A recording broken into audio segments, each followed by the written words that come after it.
She was a traitor to this country. She was part of a violent mob that tried to overthrow our democracy. Ashli Babbitt knew what she was doing when she stormed the Capitol, and she knew it was illegal. She wasn't a martyr. She was and is a traitor. She voluntarily broke into the Capitol armed with a weapon. That's a clear violation of the law and the oath she swore to uphold during and after service. If we equate the January 6th insurrection with genuine sacrifice, then we cheapen everything our service members have fought and died for. We tell people that trying to kill fellow Americans inside the Capitol is no different than dying on the battlefield protecting them. We erode the trust Americans have in our military, and we feed the lie that January 6th was anything more than an act of treason. This resolution is nothing more than a pathetic attempt to strip away the earned honors of a veteran who deployed 7 times during her many years in the United States Air Force. Ashli Babbitt earned these funeral honors through her service to this nation. My colleagues reference Section 985 of Title 10, which gives the executive branch the right to strip funeral honors away from someone who has been convicted of a capital crime. That section has nothing to do with Ashli Babbitt. Ashli Babbitt was never charged with or convicted of a crime. She has never been found guilty of anything by a juror of her peers. In fact, the federal government recently settled a wrongful death lawsuit and paid $5 million to her family as part of that settlement. I was there on January 6th, as so many of my colleagues in the House and Senate were. I remember hearing the pounding on the doors of the House chamber, seeing my colleagues barricading the doors with furniture to stop the insurrectionists from breaking in and disturbing and stopping democracy's day. I remember looking around, thinking about my family, and seeing the mob and what they were willing to do. Ashli was leading the pack.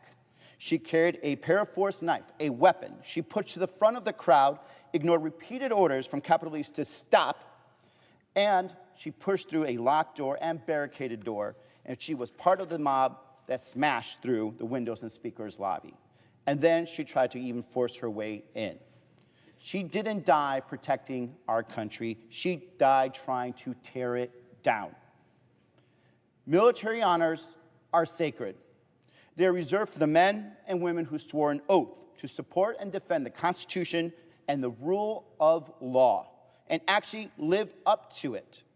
To give them to Babbitt would be a spit in the face to all of them, and to every veteran who died defending this country.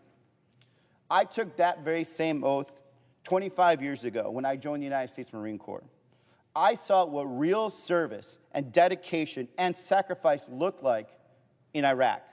I saw Marines dying, holding the line so others may have a chance to live. And I buried brothers who gave everything to protect others, to protect this nation.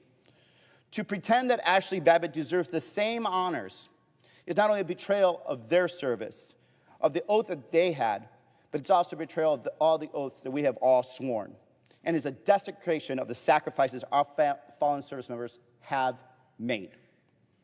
Those who served are expected to uphold our oath and military standards even after we are done with our service. If you violate the law and betray the oath, you forfeit honors. And that is why I am outraged that the Air Force plans to grant military funeral honors to Ashli Babbitt, the traitor. She did not die protecting Americans. She died betraying the Constitution of the United States. Her actions disqualify her from receiving military honors, and this Senate should go on record making that clear. So let any Republican come down here and explain why someone who stormed the Capitol and tried to overturn our democracy deserves the same honors as those who have fought and died to defend it. Because I'll tell you the truth, she doesn't. She is a traitor, and we all know it.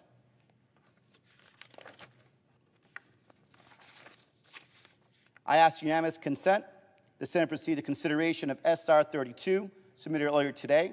Further, I ask unanimous consent that the resolution be agreed to, the preamble agreed to, and the motions to consider be considered made and laid upon the table with no intervening action or debate. Is there an objection? Mr. President, The senator from Alabama. reserving the right to object, this resolution is nothing more than a pathetic attempt to strip away the earned honors of a veteran who deployed 7 times during her many years in the United States Air Force. Has Ashli's family not already been through enough? Are Democrats just hell-bent on piling on? Unfortunately, Ashli is not with us any longer, so this petty resolution would serve no other purpose than to punish the Babbitt family. It's disgraceful and it's un-American. In case my colleague is unaware of this, the Constitution still applies even to those you disagree with politically. This is nothing more than political grandstanding. I ask my colleague, where are the resolutions calling to revoke the honors from veterans involved in the 2020 Black Lives Matter riots after George Floyd? How about the ones that participated in a 6-month siege of a federal courthouse in Portland, Oregon? Or the ones who attacked the White House in May of 2020, injuring more than 60 Secret Service agents? They don't exist because it doesn't fit the narrative from the senator from Arizona. And so, Mr. President, for those reasons, I object. The objection is heard. Mr. President, The senator from Arizona. so today we had a chance to stand with the brave men and women who made the ultimate sacrifice for this country in uniform. Ashli Babbitt is not that. She is a traitor, she will be a traitor, and she died a traitor, and let the halls remember that here. My colleague from across the aisle refused to do that. Instead, he stands with the traitors of January 6th. He's trying to say that an insurrectionist who broke into the Capitol with a knife deserves the same honor as the men and women who gave their lives for this country on the battlefield. It doesn't matter how many times she went, doesn't matter how many times she was deployed. Benedict Arnold was one of the best generals we had until he betrayed us during the American Revolutionary War. He was still a traitor. Ashli Babbitt is a traitor.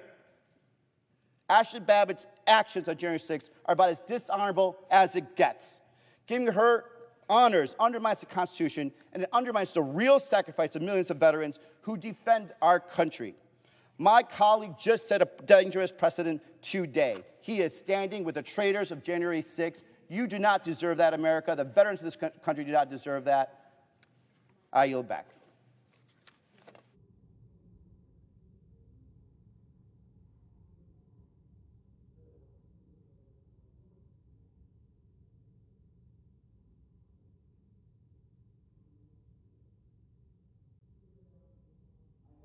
Ms. Consent, the quorum call be dispensed with. We are not in a quorum call.